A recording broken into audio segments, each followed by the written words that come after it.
Oftentimes, chemical solutions are stored in concentrated stock solutions, and what this does is it cuts down on the amount of space that's required for storage because you're storing a large amount of solute in a small amount of solution, so in a relatively small volume. And again, this makes the solution very concentrated. The problem is that we don't often need very concentrated solutions when we're actually doing chemistry.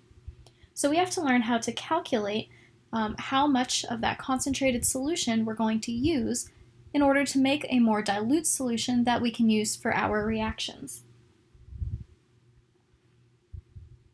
So many of you have seen this equation before. This equation is M1V1 equals M2V2. And some of you may have seen it before without really realizing it, because I know some subjects, including biology, often teach it as C1V1 equals C2V2. What is the difference between these two equations?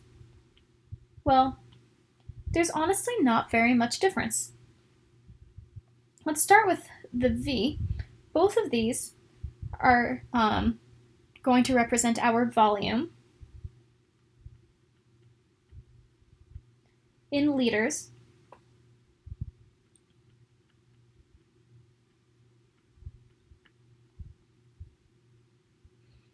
Here, this is also going to represent volume, but the units of liters aren't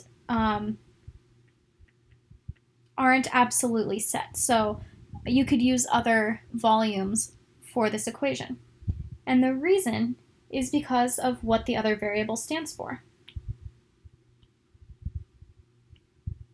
In chemistry, we usually use this version of the equation because our M values here stand for molarity, so particularly molarity, and remember that's a type of concentration unit.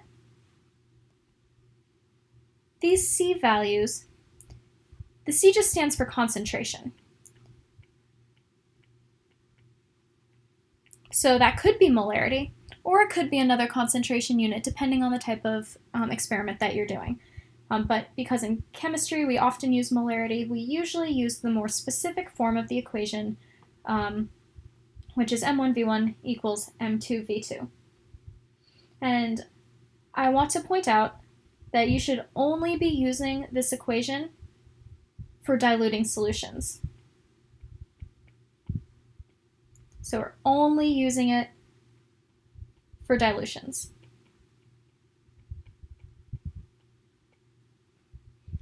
A lot of people try to use this equation to do acid-base titrations. Some people may even be taught that this is how you properly solve acid-base titrations. And while it does work in some instances, it only works with the most simple examples where your molar ratios are 1-to-1. You're not guaranteed to get a very simple problem on a homework problem, on a quiz, or on a test. So you always want to go through all the steps of solving an acid-base titration and don't try to take the shortcut, which is using this equation. This equation should only be used for taking concentrated solutions and making them more dilute. So now let's figure out how we actually do that. Let's look at in a little bit more detail about what the equation actually is. So we've already identified that the M stands for molarity and the V stands for volume. So what about the 1s and the 2s? Well, that indicates whether it is the initial volume or the final volume, or the initial molarity or the final molarity.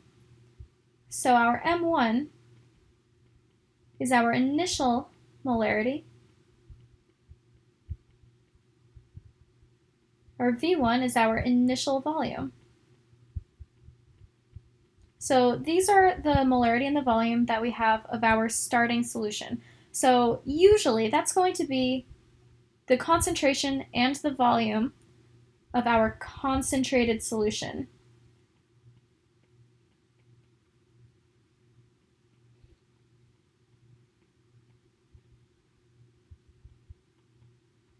Because we're usually trying to take a concentrated solution and make it more dilute.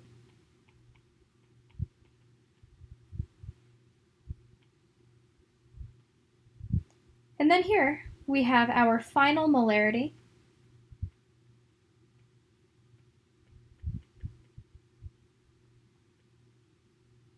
and our final volume.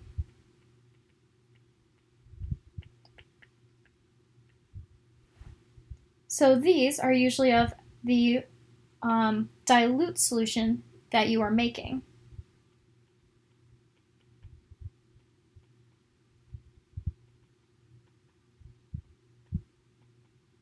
Does it really matter whether you use the 1 for initial or final and the 2 for initial or final? No, it doesn't really matter. Mathematically, it'll turn out exactly the same, but it's much easier to think about 1 being the initial and 2 being the final, just because of the numerical order. So let's use this equation to actually solve a dilution.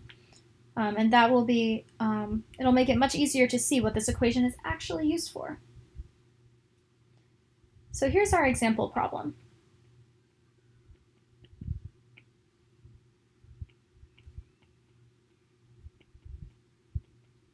So a lab procedure calls for 3.00 liters of stock solution. Remember, that is our concentrated solution. The stock is our concentrated solution.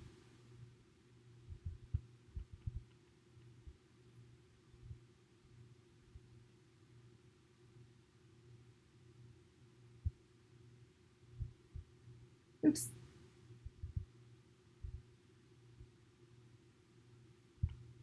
I actually messed up this problem.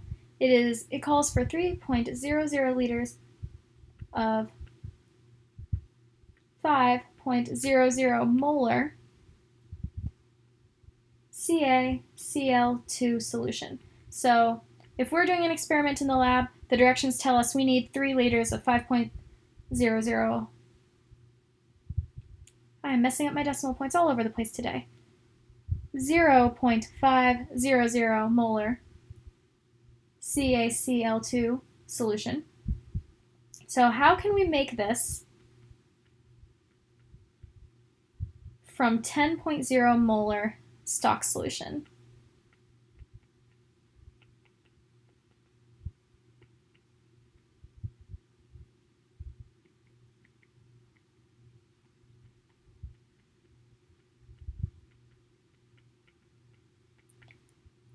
So what does this actually look like? Imagine that we have this big container in our lab of 10.0 molar CaCl2.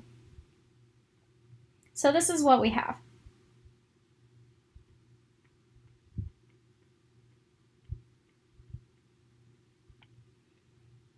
But that's not what we need. That's too much. That's too concentrated for us. What we really need is we need 0.500 molar CaCl2. And we specifically need 3 liters of it.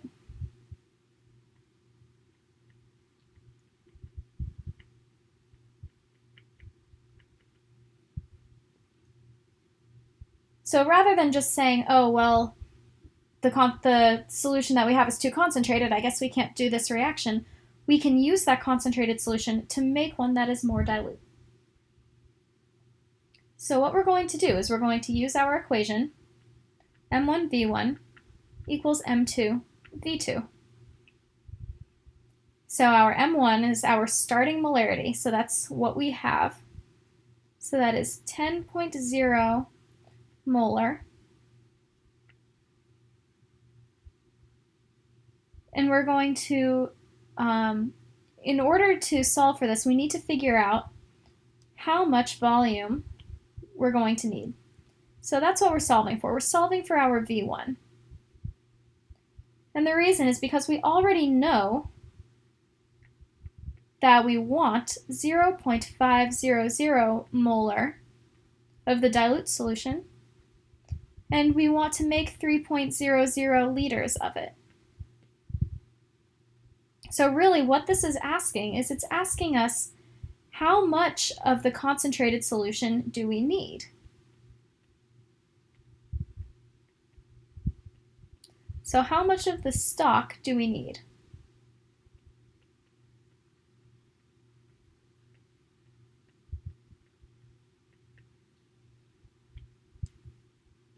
So we can go ahead and solve for V1 by dividing by 10.0 on both sides. You can pause the video to solve this on your calculator. But the volume that you should get is 0.150 liters of stock solution.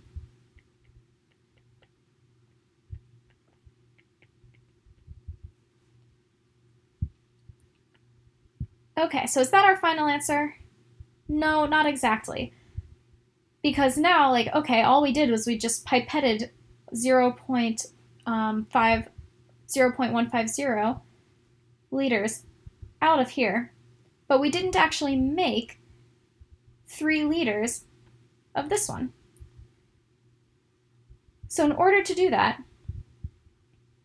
in order to actually make the solution that we want, we have 2 steps. And step 1 is that we're going to have to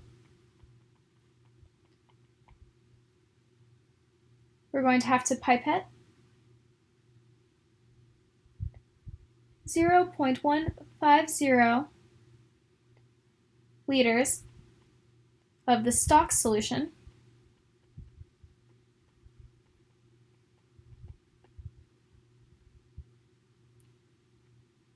and then step 2, we're going to have to add enough water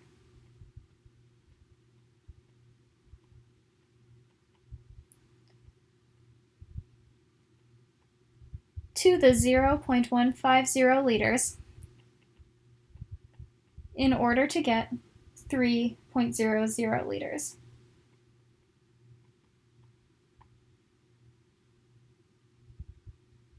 So how much water should you add? You should be adding 2.85 liters of H2O, because that value here